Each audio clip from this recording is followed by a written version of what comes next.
ಈ ನನ್ನ ಮತಕ್ಷೇತ್ರದಲ್ಲಿ ಇವತ್ತು ಶಿಕ್ಷಣಕ್ಕೆ ಸಂಬಂಧಪಟ್ಟಂತೆ ಅತಿ ಹೆಚ್ಚಿನ ಸರ್ಕಾರಿ ಹೈಸ್ಕೂಲ್ಗಳನ್ನು ಹೊಂದಿದ್ದು ನಮ್ಮ ಬೈಲಹೊಂಗಲ ಮತಕ್ಷೇತ್ರ.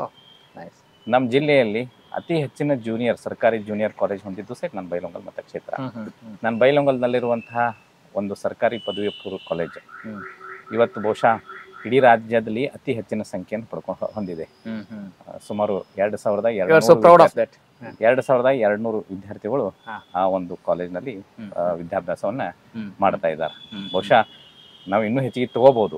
ಮತ್ತೆ there are certain reasons, accommodation, ಆಮೇಲೆ ಸ್ಟಾಫ್ ಇದು ಸಮಸ್ಯೆಗಳು ಇರೋದ್ರಿಂದ we have restricted for that. ಇನ್ನೂ ಮಾಡಿದ್ರೆ ಇನ್ನೂ ಆಗುತ್ತೆ.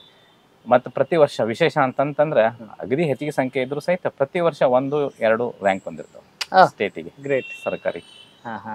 ಹೀಗಾಗಿ ಒಂದು ಖುಷಿ ಇದೆ, ತಮಗೆ ತೃಪ್ತಿ ಇರುತ್ತೆ ಅಲ್ಲ, ಖುಷಿ ಇದೆ ತಮಗೆ. Yes yes yes. ಇನ್ನು ಯಾವ ಕೆಲಸಗಳನ್ನೆಲ್ಲ ಮಾಡಬೇಕು, ಬ್ಯಾಲೆನ್ಸ್ ಇದೆ ಅಂತ ಅನಿಸ್ತಾ ಇದೆ ನಿಮ್ಮ ಕ್ಷೇತ್ರದಲ್ಲಿ? ಕೆಲಸ ಇನ್ನೂ ಬೇಕಾದಷ್ಟು ಇದಾವೆ. ಅಲ್ಲ, ನಿರ್ದಿಷ್ಟವಾಗಿ ಹೇಳಿದ್ರೆ ಜನರಿಗೂ ಕೂಡ ಮರ್ತೋಗಿದ್ರು ಜ್ಞಾಪಿಸಬಹುದು ನೀವು. ವಿಶೇಷವಾಗಿ ಇವತ್ತು ನಮ್ಮಲ್ಲಿ ಮಲಪ್ರಭಾ ನದಿ ಇರೋದ್ರಿಂದ ನಾವೆಲ್ಲ ಮುಳುಗಡೆ ಹೊಂದಿದಂತಹ ಪ್ರದೇಶದವರು. ಹೌದು. ಅಲ್ಲೇ ಇನ್ನೂ ಸಹಿತ ಸರ್ಕಾರ ವತಿಯಿಂದ ಎಲ್ಲ ರೀತಿಯಂತ ಮೂಲಭೂತ ಸೌಕರ್ಯಗಳನ್ನ ಕೊಡ್ಲಿಕ್ಕೆ ನಮಗೆ ಸಾಧ್ಯ ಆಗಿಲ್ಲ. ಆ ನಂತರ ಈಗ ರೈತರಿಗೆ ಪಾಪ ಎಲ್ಲರೂ ಭೂಮಿಯನ್ನ ಕಳ್ಕೊಂಡಿದ್ದಾರೆ. ಈಗ ಏತ ನೀರಾವರಿ ಯೋಜನೆಗಳ ಚಾಲನೆಯಲ್ಲಿ ಇದ್ದು, ಬಟ್ ಈಗ ಸುಮಾರು 50 ವರ್ಷದ ಹಿಂದೆ ಪ್ರಾರಂಭ ಆಗಿದ್ದು ಅಂತ ಹೇಳಿ ಅವೆಲ್ಲ ಈಗ ಪುನಶ್ಚೇತನ ಮಾಡುವಂತಹ ಒಂದು ಕೆಲಸವನ್ನ ನಾವು ಮಾಡಬೇಕಾಗಿದೆ. ಈಗಾಗಲೇ ಅದಕ್ಕೆ ಒಂದು 200 ಕೋಟಿ ರೂಪಾಯಿ ಅವಶ್ಯಕತೆ ಇದೆ ಅಂತ ಹೇಳಿ ಇವತ್ತು ಸರ್ಕಾರಕ್ಕೆ ಪ್ರಸ್ತಾವನೆಯನ್ನು ಸಲ್ಲಿಸಿದಂತ ಸಂದರ್ಭದಲ್ಲಿ ಮೊನ್ನೆ ಈ ವರ್ಷದ ಆಯವ್ಯದಲ್ಲಿ ಸನ್ಮಾನ್ಯ ಮುಖ್ಯಮಂತ್ರಿಗಳಾದ ಸಿದ್ದರಾಮಯ್ಯ ಸರ್ ಅವರು ಅದಕ್ಕೆ ಹಣಕಾಸಿನ ನೆರವನ್ನು ಕೊಡ್ತೀನಿ ಅಂತ ಹೇಳಿ ಘೋಷಣೆ ಮಾಡಿದ್ದಾರೆ. ಈಗಾಗಲೇ ಅದಕ್ಕೆ ಎಸ್ಟಿಮೇಟ್ ರೆಡಿಯಾಗಿ ಮುಂದಿನ ಹಂತಕ್ಕೆ ಹೋಗಿ ಈ ಬಾರಿ ಆ ಒಂದು ಕೆಲಸವನ್ನು ಮಾಡಿ ರೈತರಿಗೆ ನೀರನ್ನು ಕೊಡುವಂತಹ ಒಂದು ವ್ಯವಸ್ಥೆಯನ್ನ ಮಾಡ್ತೀವಿ. ಇನ್ನು ಬೈಲಹೊಂಗಲ ನಗರಕ್ಕೆ ವಿಶೇಷವಾಗಿ 24x7 ಕುಡಿಯುವ ನೀರಿನ ವ್ಯವಸ್ಥೆ ಮಾಡಬೇಕು ಅಂತ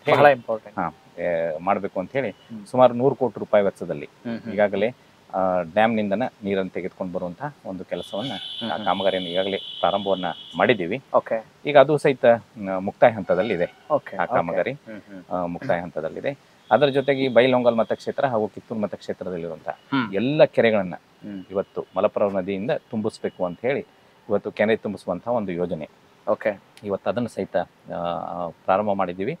ಅದು ಸುಮಾರು 260 ಕೋಟಿ ರೂಪಾಯಿ ವೆಚ್ಚದಲ್ಲಿ ಸುಮಾರು 64 ಕೆರೆಗಳನ್ನು ತುಂಬಿಸುವಂತಹ ಒಂದು ಯೋಜನೆ. ಇವತ್ತು ಆ ಒಂದು ಯೋಜನೆ ಮೂಲಕ ಇವತ್ತು ಕೆರೆಯನ್ನ ತುಂಬಿಸಿದೀವಿ ಅಂತಂದ್ರೆ ಆಟೋಮೆಟಿಕ್ಲಿ ಗ್ರೌಂಡ್ ವಾಟರ್ ಲೆವೆಲ್ ಹೆಚ್ಚಿಗೆ ಆಗುತ್ತೆ. ಈಗ ಅಂತರ್ಜಲ ಹೆಚ್ಚಿಗೆ ಆಗೋದ್ರಿಂದ ಇವತ್ತು ಆ ಭಾಗದ ಎಲ್ಲ ರೈತರಿಗೆ ಅನುಕೂಲ ಆಗ್ತೈತಿ. ಆ ನಿಟ್ಟಿನಲ್ಲಿ ಆ ಒಂದು ಕಾಮಗಾರಿನ ಸಹಿತ ಇವತ್ತು ಪ್ರಾರಂಭ ಮಾಡಿ ಅದನ್ನ ಮುಕ್ತಾಯ ಹಂತದಲ್ಲಿ ಇದ್ದೀವಿ. ಕನೆಕ್ಟ್ ಕರ್ನಾಟಕ, ಇದು ನಿಮ್ಮ ನೆಟ್ವರ್ಕ್.